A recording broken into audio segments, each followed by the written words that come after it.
You've probably spent more time this week thinking about what to watch tonight than thinking about the three numbers that will quietly determine what your financial life looks like at 40, 50, or 60. Not your credit score, not your salary, not your net worth right now. Three specific numbers that most people never consciously track, and because they never track them, they spend decades working hard, earning more, and still ending up in roughly the same place financially. Same stress, different income. Same feeling that something isn't quite adding up. Maybe you felt that. You got a raise and somehow the relief lasted about 3 weeks. You paid off one thing and something else appeared. You make more than you did 5 years ago and you're not sure you're actually ahead. That's not bad luck. That's what happens when the three numbers are off, even slightly, and nobody ever pointed them out to you clearly. My name is Alex, and I break down how savings rate, fixed expenses, and time actually play out for people dealing with the frustrating gap between earning a decent income and actually building a financial life that feels stable. All right, let's make these three numbers concrete, because until you see them in actual dollars, they stay abstract, and abstract doesn't change anything. Start with the first number, your savings rate. Your savings rate is simply the percentage of your take-home pay that you set aside and don't spend. That's it. It's not complicated, but it might be the single most powerful number in your entire financial picture. Here's why. You earn $68,000 a year.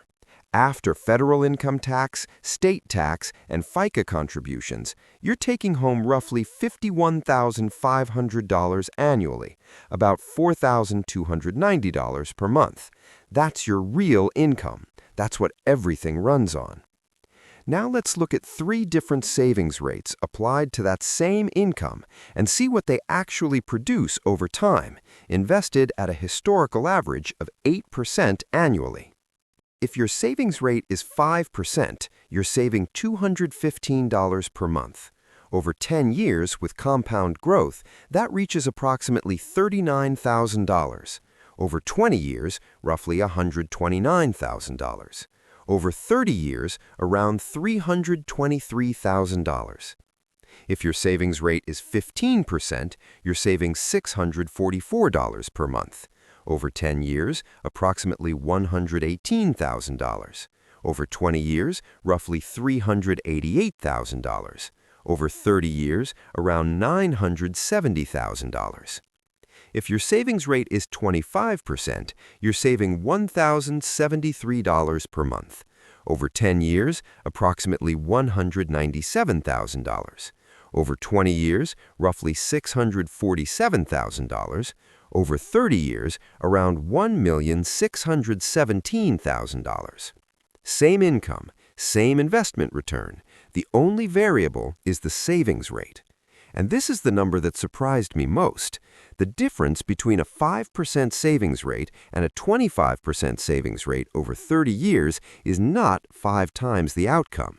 It's nearly 5 times, yes, but more importantly, the 25% saver reaches financial independence decades earlier, not years, decades. Because a higher savings rate does two things simultaneously. It builds wealth faster, and it also means you need less wealth to sustain your lifestyle because you've trained yourself to live on less. But here's where it gets uncomfortable. Most Americans are saving far less than they realize. The U.S. personal savings rate hovered around 3 to 5% for most of the 2010s. Even after the brief pandemic-era spike, it has settled back down to around 4 to 5% as of recent data, which means the average American is on the $39,000 in 10 years track, not the $197,000 track. Same timeline, dramatically different destination. Now the second number, your fixed expense ratio. Your fixed expense ratio is the percentage of your take-home pay locked into non-negotiable monthly obligations, rent or mortgage, car payment, insurance, loan minimums, subscriptions you've forgotten to cancel. These are the expenses that show up whether you had a good month or a bad one. Let's go back to our $4,290 monthly take-home pay. If your fixed expenses total $2,100 per month, your fixed expense ratio is about 49%. That leaves $2,190 in flexible income, money you can actually direct towards savings, experiences, or debt paydown. But if your fixed expenses total $3,000 per month, which is entirely normal in most mid-size U.S. cities once you factor in rent, a car, insurance, and existing debt minimums, your fixed expense ratio is 70%. Now you only have $1,290 in truly flexible income each month. That $710 difference between those two scenarios, $2,190 flexible versus $1,290 flexible, doesn't sound catastrophic, but run it forward. The person with 49% fixed expenses has $2,190 to work with each month. Even if they only save half of that, $1,095, their annual savings is $13,140. Over 20 years at 8%, that's roughly $643,000. The person with 70% fixed expenses has $1,290 to work with. If they save half, $645, their annual savings is $7,740. Over 20 years at 8%, that's roughly $379,000. Same income, same savings discipline as a percentage of flexible money. The only difference is how much of the paycheck was already promised out before the month even started. And this is where things quietly change and how people understand financial progress. Your fixed expense ratio doesn't feel dangerous because each individual fixed cost usually felt reasonable when you committed to it. The apartment was affordable. The car payment was manageable. The subscription was only $14 a month. But together, they silently shrink the space you have to build wealth.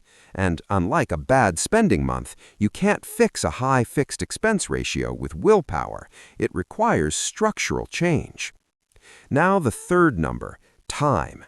Time is the most unforgiving of the three numbers because it's the only one you can't get back and can't compensate for later with effort. Let's look at two people. Both invest $400 per month at 8% annually. Person A starts at age 25 and invests for 10 years, then stops completely at age 35. Total contributions, $48,000.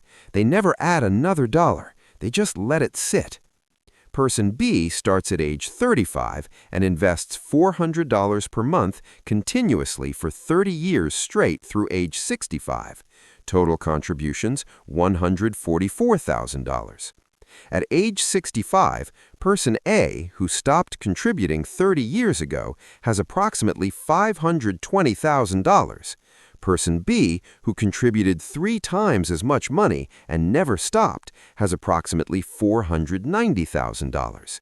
Person A wins with less money contributed because of 10 earlier years. Nobody really talks about this part with enough specificity. We hear "start early" as generic advice so often it stops landing.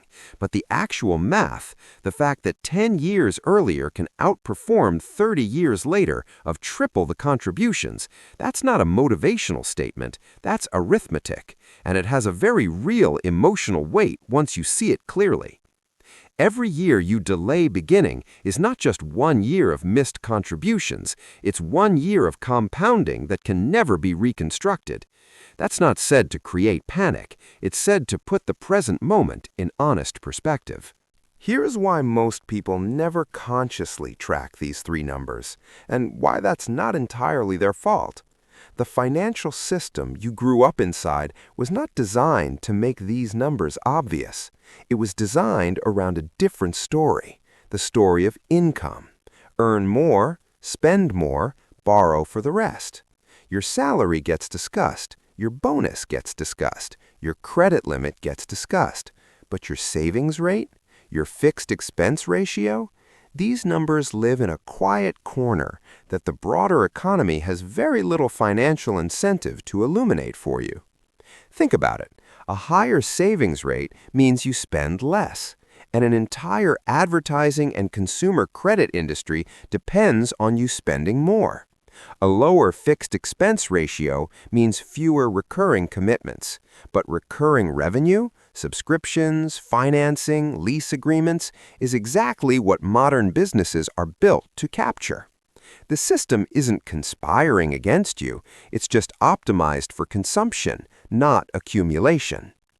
And the cultural messaging reinforces this. Financial success in America is predominantly displayed through spending: the house, the car, the vacation, the wardrobe.